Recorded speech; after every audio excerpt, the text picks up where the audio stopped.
Ruin My Childhood. Thank you for listening to Ruin My Childhood, the podcast where we decide if some things are better off left in the past. I'm Mike. And I'm Kat. And what are we going to be talking about this week? We're going to be talking about a lot of things this week, Michael. Specifically on this episode of the podcast. We are covering the movie Kindergarten Cop.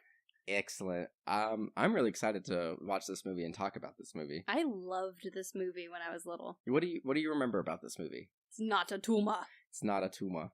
It's not. I also remember boys have a penis, girls have a vagina. I just remember this being a great movie. Anytime you have Schwarzenegger and little kids, it's a great movie. I mean, Jingle All the Way wasn't that great. It was great. But it's also Jake Lloyd. I didn't own this movie, but literally every time it came on TV, we watched it. It was always on TNT. TNT or TBS, one of those things, absolutely. Yeah.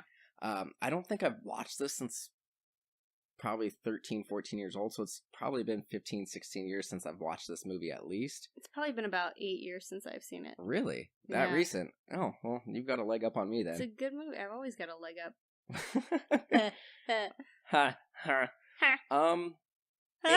Any other like highlights that you remember before we move to our listeners?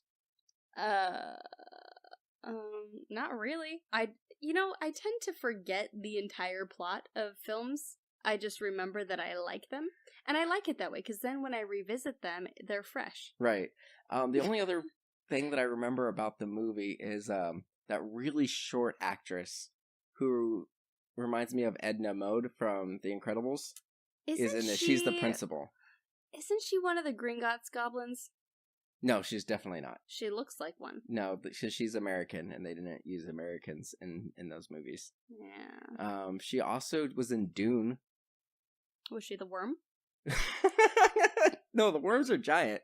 I haven't seen Dune. I don't understand how you haven't seen that movie. It's I haven't your read the sister's books. favorite. I know, my sister's obsessed Read with the it. first book, don't She named her child after the abomination.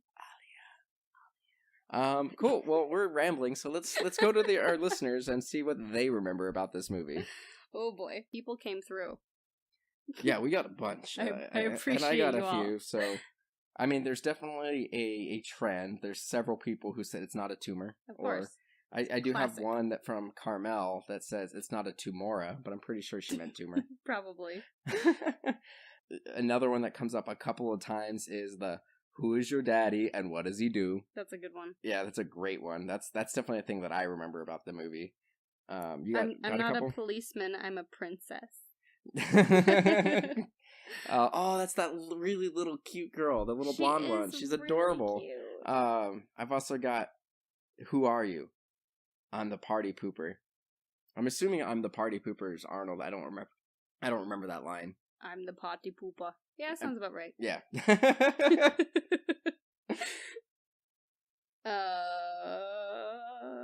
Andrew Sellen says, kid climbing a TV antenna with some foil device. Oh, that's right. Because he has, like, his little lasers. Oh, the actual kid whose dad they're looking for. Right, so he's got, like, his little hideaway in the bushes. That's and he has right. his imaginary lasers. Yeah, I definitely remember him climbing up that antenna and falling, and he kind of is, like, hanging there, and Arnold climbs up and grabs him. That's right. I forgot all about that until you guys mentioned that. The other one I got is the ferret being the hero from Amber Rose. That's right. He has a ferret! He does have a ferret. I definitely remember there's an animal. Does the ferret do something that makes him the hero, though? Doesn't the ferret, like, bite the bad guy? I have no idea. I'm pretty sure the ferret bites the bad guy. Oh. Good on you, ferret. Aren't ferrets illegal? They're illegal in California because they breed pretty rapidly and they're really smart, so they'd be, like, awful for the ecosystem. I think you can have a male ferret if it's neutered. Why do you know that? Were you considering acquiring a ferret, Michael? No, I just... You can have one in California. If it's male and it's neutered, and I think you have to have had it before the ban came into place. Oh, dang, that's a long time. Yeah, I mean, one of our friends has ferrets. She's in Minnesota. Right, but I'm pretty sure I looked it up because did she have them? Amber's the one who commented that. Did she have them in California? No. Oh, okay. Yeah, but they're not legal. She moved to Minnesota and tried to fill the void with ferrets. Ah, got it. Minnesota. Any other ones that you got? I mean, that's about it. A lot of them are the same kind of thing. Yeah. The tumor. Yep. Probably the most famous thing about this movie. Oh, jeez. School shootings. What? Is there a school shooting in this movie? I don't remember there being a school shooting. You know what? I vaguely remember the end of the movie, like the climax of the movie.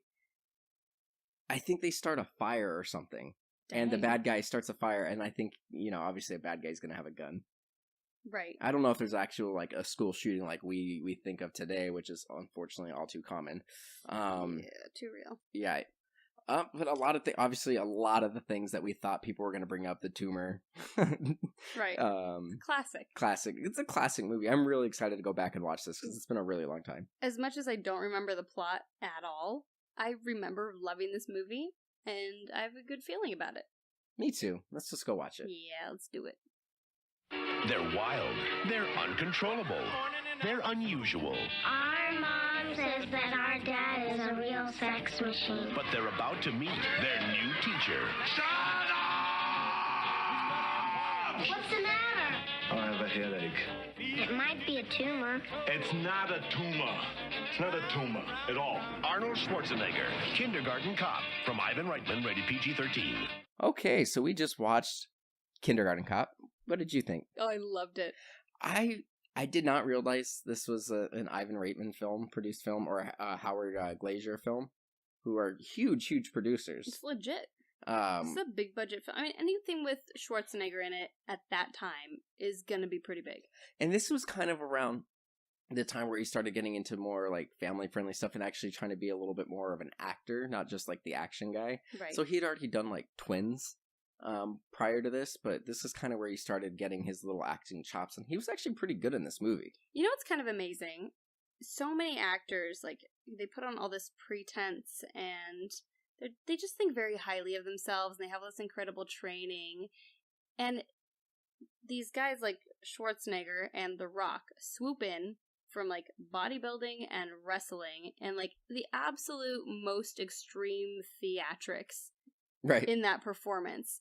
And then they become, like, legit A-list actors. Like, isn't The Rock the highest paid actor right now? Like, he almost every year he almost is, but then Mark Wahlberg does one extra movie and then barely beats him. And that's so weird, because Mark Wahlberg is just meh. Mark Wahlberg's hit or miss. Like, some movies he's great in, but then a lot of movies he's the same character over and over and over but again. Isn't that amazing, though, this phenomenon of, like, the muscle men that, I'm sure when people think about their performances and their acting, they're kind of like looked down on, their snub. They're not winning any awards, and yet they're successful. They have long careers. Like, power to them. That's awesome. Well, the thing is that I think they're the prime example of living the American dream. Especially like Arnold, coming from somewhere else from nothing. Heck yeah. And working his way up. The Rock has an incredible work ethic. Mm-hmm. I would also bring up like Dave Bautista, who plays Drax. He hasn't done a ton of stuff, but he's solid. He's great. I know you haven't seen the new Blade Runner movie. He's not in it for very long, but he's in that, and he's incredible. Like, he does not get enough credit for being like a good actor, and I really hope that this whole James Gunn Guardians of the Galaxy thing doesn't really like shoot him in the I hope it doesn't blow up in his face, because he's been a very, very huge supporter of James Gunn, and he's even considering walking away from Marvel because of this.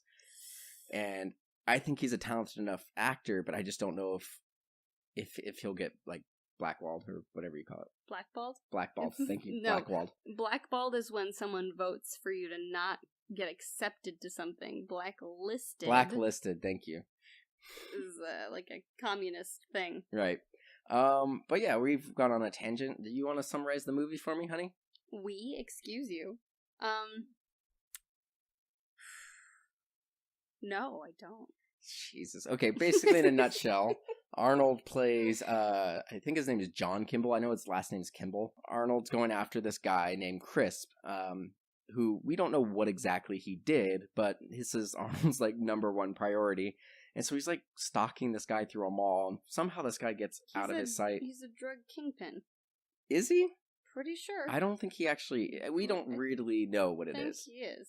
We don't really. They don't. He's always like asking him, like, give up your suppliers and that kind of stuff. Well, if he's getting suppliers, then he's not the kingpin. He's like a middle management.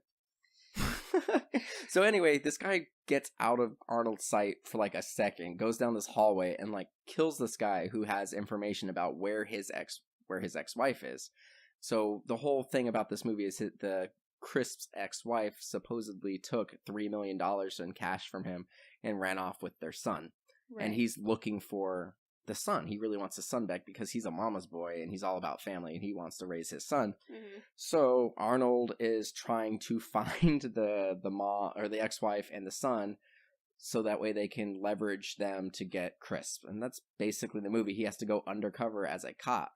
He has to go undercover as a kindergarten teacher because his partner, who was supposed to go undercover, got really, really sick. So he got stuck being the teacher. Yep. That's it in a nutshell. So what are the highlights for you? What were your favorite parts of this movie? Oh, geez. It's going to take me a second. So there's this really great moment, like right in the beginning of the film. It's like, it's over the top machismo, like, it's just ridiculous classic Schwarzenegger in the beginning of this film. Like, he is walking around with this massive gun right out in the street. In the mall. Inside the mall. Well, he had it inside the mall, too? Well, in the first 5 minutes of the movie, right, he's walking around the mall with his gun drawn, goes into the salon where Crisp is hanging out, and he goes, "You're coming with me, I got you, for murder first degree." And he's like walking You're mine. And then like a bunch of other, like, I don't know if they're mall cops or security or if they're just like cops in the blue uniform come and think he's a bad guy. But yeah, he's walking around the mall with his gun drawn. Right, and then he's like out on the street later and he's got this massive weapon like out in the open. Giant shotgun. Yeah, he's like not even concerned about like himself getting potentially shot, but he walks into this, like drug den. Whatever. Yeah, I'd say it's a drug den. Hotbed of sin. He walks in. The first thing he does is just like shove a dude. So the dude like falls through a glass coffee table, and then he immediately starts shooting with this shotgun. He shoots like a couch, and then he shoots like a bunch of bottles, and then he shoots like a barrel. Right, and like he's shooting a shotgun because it looks nice on camera, but then like the bullets are not at all like what a shotgun does, and he walks in, this dude is like, I think he drops an F-bomb, but he's like, "Who the hell are you?" And he's like, "I'm the party pooper." I think he says "who the hell." I don't think there's any F-bombs on this. There's a few S words. But that 10 seconds right there pretty much establishes how awesome this film is going to be. Well, what's even crazier is before that, he's like walking in to the drug den and these guys get in his way and he just like headbutts both of them. He does. And then he turns to like this guy who's like the third guard of the door and he goes, "That's my car. I really like that car." And then the guy's like, "Yeah, I'm going to keep it safe. I'll watch it for you." And then like Arnold walks away and he's like, "Shit, I could take him." He does some kind of like messed up stuff in the beginning of this movie. Like, in the mall, the guy who's trying to sell information to Crisp, his girlfriend is with him. They're both, druggies. Junkies. Yeah. So the dude gets shot.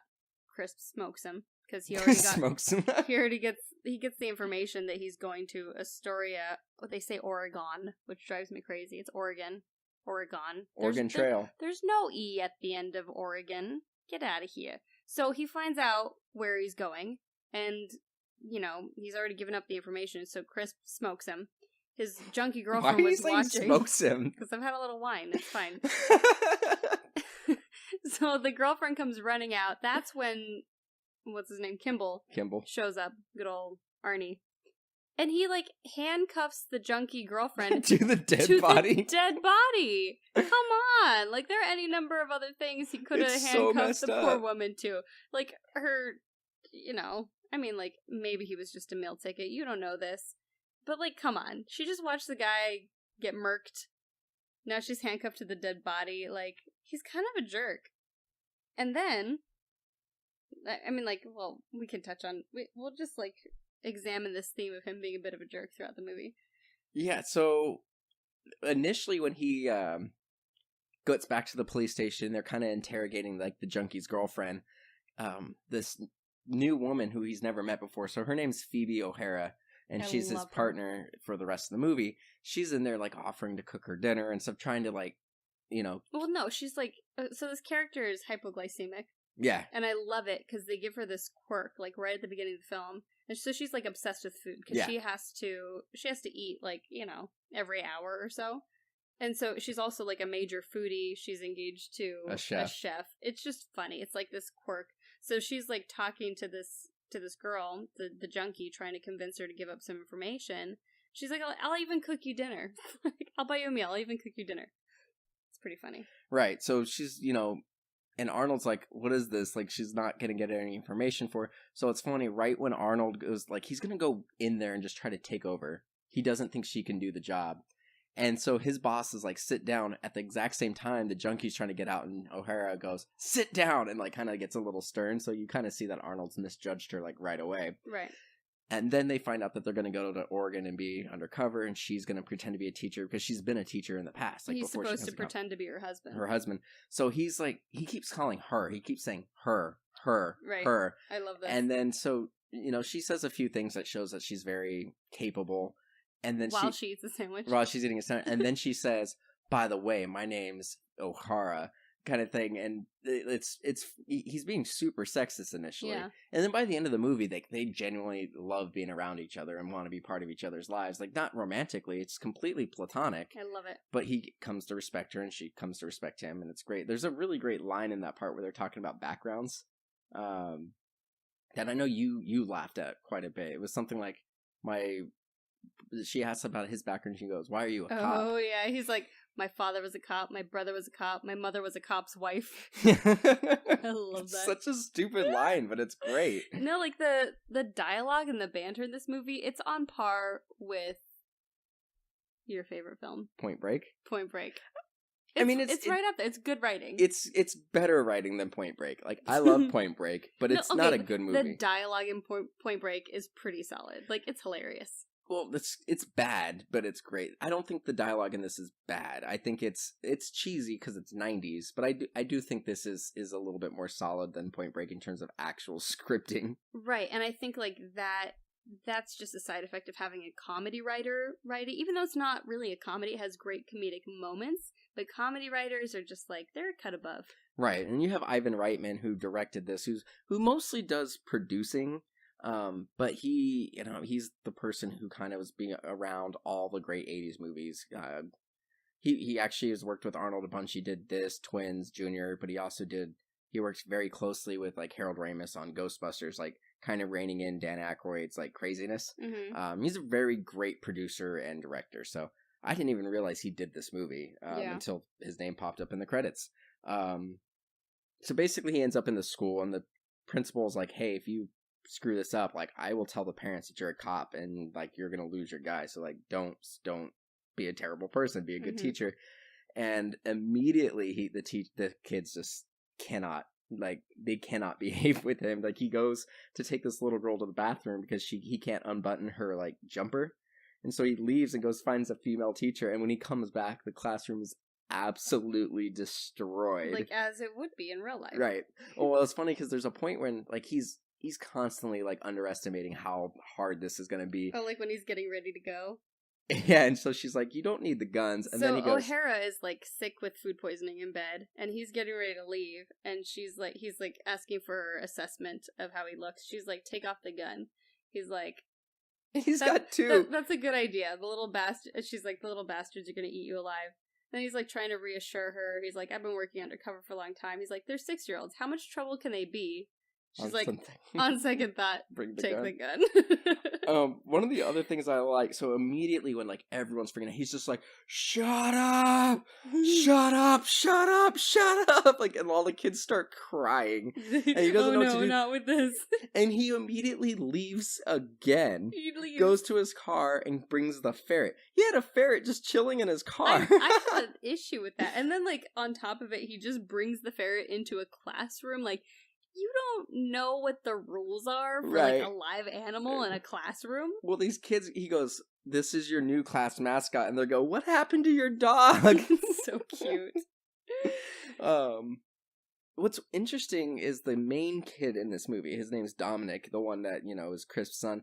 He's not in it as much as I remember him being. It's not until like the second half of the film when he kind of starts to get romantically interested in the mom. Right. That he pops up. Like, there's one scene where the kid comes up to him after the first day and he goes, our old teacher's better than you. My mom's a teacher. She's better than you.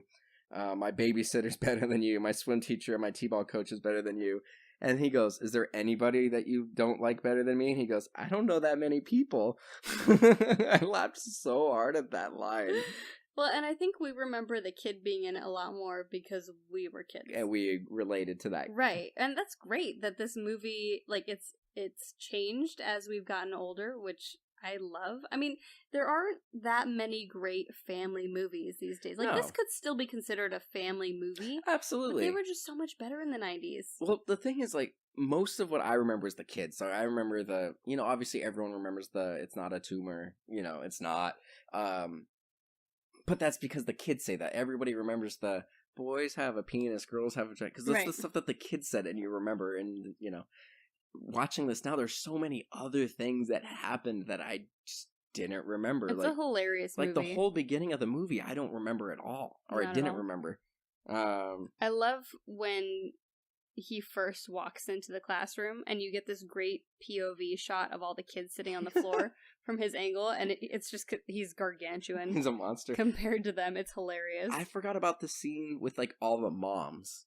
Oh yeah, he can't see me without my makeup. Like, you guys are married, that's okay, but they're all, and there's another You're married, it's okay if you look like a slob. There's another scene where he's talking to a different mom in the classroom. She's concerned that her son might be gay because he plays with dolls. And oh my goodness. This scene's a little troubling. Like, I'll get back to it, but basically another kid interrupts and he goes, Mr. Kimball, Mr. Kimball. And he's like, what? You go, are you married?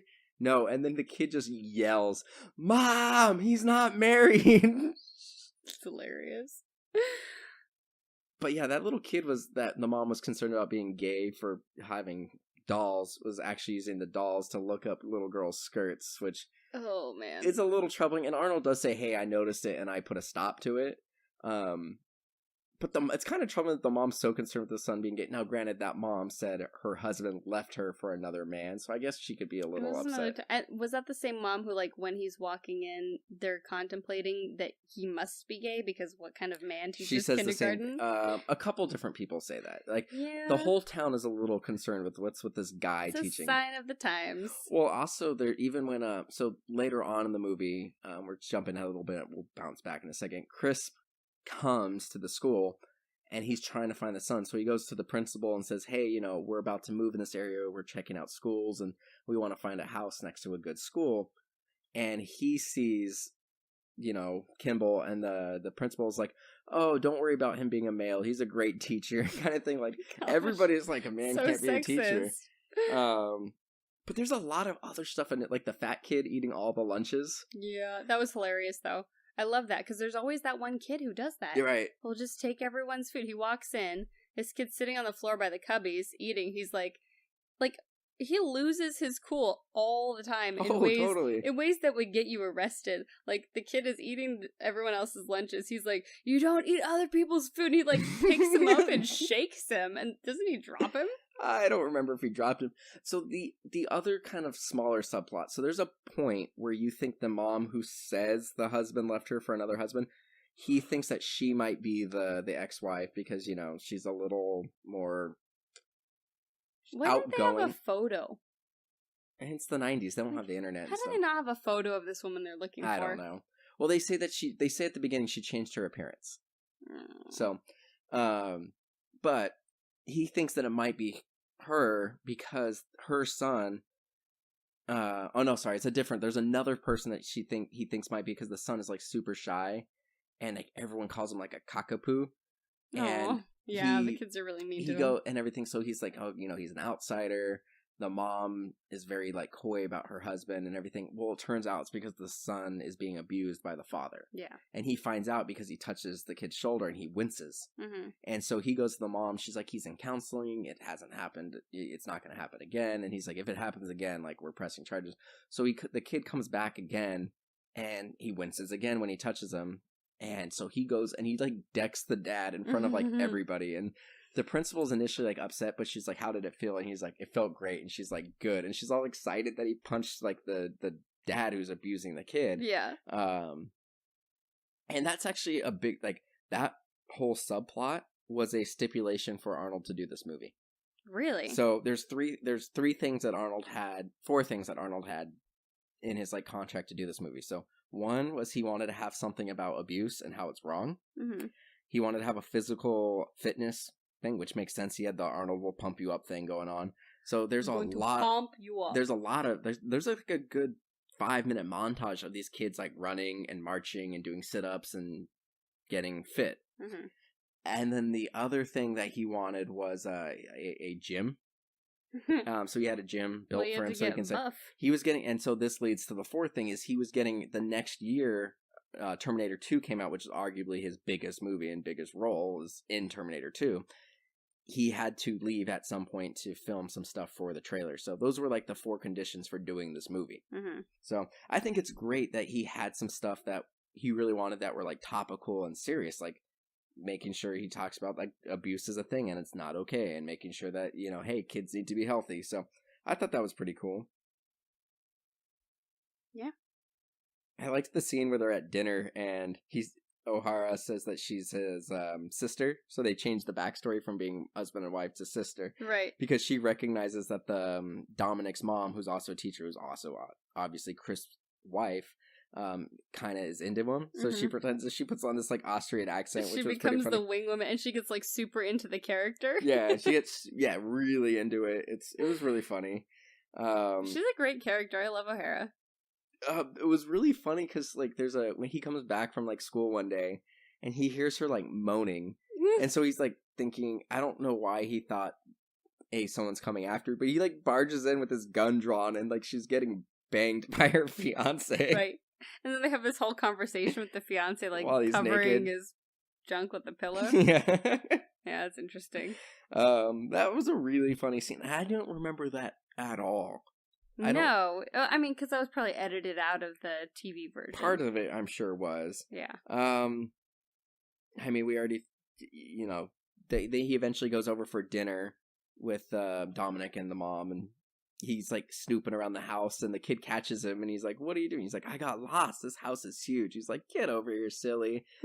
They have dinner, and then he shows him his little hideout in the bushes, and shows him all his lasers and stuff, and that comes into play later when, you know, the dad, like, they find out that Arnold's a cop before the dad actually comes back. Yeah. And he goes and obviously sees the kid, like, climbing, and he goes and saves him. But after that point, the movie just kind of rips. Like, yeah, a lot happens. Yeah, like, the dad shows up, sees Arnold, decides to start a fire, gets the kid, and, like, he ends up blowing away. Like, Arnold kills the dad. Like, shoots him, like, 6 times in the chest. Yeah. But then the mom comes, like, not Dominic's mom, but like Chris' mom comes. She so comes the grandmother and she hits O'Hara with her car. Hits O'Hara with the car, and which is a really awkward scene. And then filmed really badly. Yeah, and then shoots Arnold and is about to kill him. Yeah, like, about to shoot him in that. Like, so she shoots to either side of his head to freak him out, and she's about to kill him. And then O'Hara comes and like hits her with something. She's like, "You're not so good without your car. Not so tough without your car, are you?" But I mean, that's most in the movie. I mean, we kind of skipped around. Like there's a huge thing with fire drills that obviously kind of foreshadows the fire at the end of the movie. But the movie is really good. Really good. I love the scene when they're first flying to Oregon and the kids are behind him on the airplane. It's kind of establishing just how bad he is with children.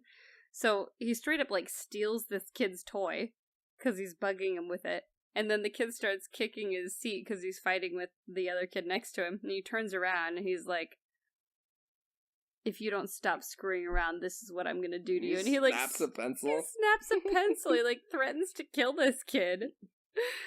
Yeah. But what ultimately ends up happening, he becomes a great teacher. So the principal comes in and is like, "You need to figure this out." And then he goes to O'Hara and she's like, you're scared, and the students know you're scared. You need to have no fear. So he goes and gets a whistle, and he's like, "I'm the sheriff, you're the deputies." And he basically trains them like animals with this whistle. But he can get them to do anything with the whistle. Like, it eventually gets to the point where he can go talk to an adult, and he'll just like run in circles, and then blows the whistle. And they just run in circles. Pretty awesome. But it was great. Like, I genuinely liked this movie the entire way through. Yeah, it was very entertaining, held my interest. And you know what? the pacing was really good because they packed a lot into this film. A lot happened, and it was just shy of 2 hours. I think it was like an hour and 56 minutes. Which was long for that time.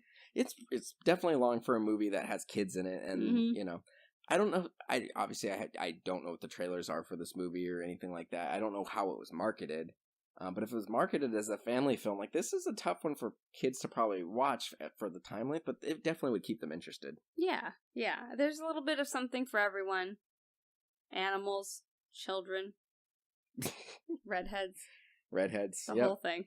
But yeah, I think it's safe to say our childhood's not ruined with this. In fact, I think I have a better appreciation of this movie watching it as an adult, because there's a lot of things I missed as a kid. I'd watch it again, for sure. I definitely would. I kind of like want to watch it again already. I do too. The only thing that I didn't understand, you might have got this and I didn't, so they keep saying, hey, go find Crisp's wife and offer her immunity to testify against him and get the money back. And so she says along the lines like, there never was any money. Did they explain that? I don't think they did. Okay, because I was confused, because she's like, they're all looking for the money, and like, she has this really nice house, and she says this like, oh, a friend of mine owns the house, and we're just kind of like housekeeping because he's only here 2 weeks out of the year.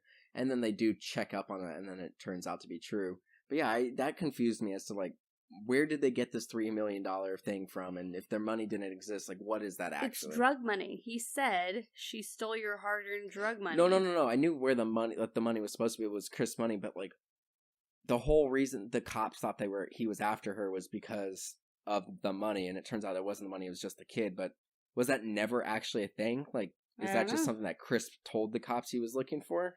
I totally missed that too. Yeah, I don't know. I kind of want to go back and watch it and figure that out. But it was a good movie. I definitely think I'll go watch it again. And it is on HBO Go, so if you guys want to watch it, check it out. So, what are we going to be covering next week? Next week we are going to be covering The Mummy. Excellent. We're getting into our Halloween episodes. Yep. We're going to do 2 or 3. We're not going to do one every week like we did last year, but we're going to do at least 2, maybe a third one. We'll figure that out. But let us know if you guys want us to do 3. We'll probably play it by ear that way. Where can our listeners find you? I'm all over the internet at Katrina Ossity. Check out her YouTube. Check out our YouTube as well. Link in the description below. And check out our other podcast, Remake Rewind. Anything that you guys need from us, it's Twitter, Instagram, Facebook, whatever. All the links below. And thank you guys for listening. Thanks for listening.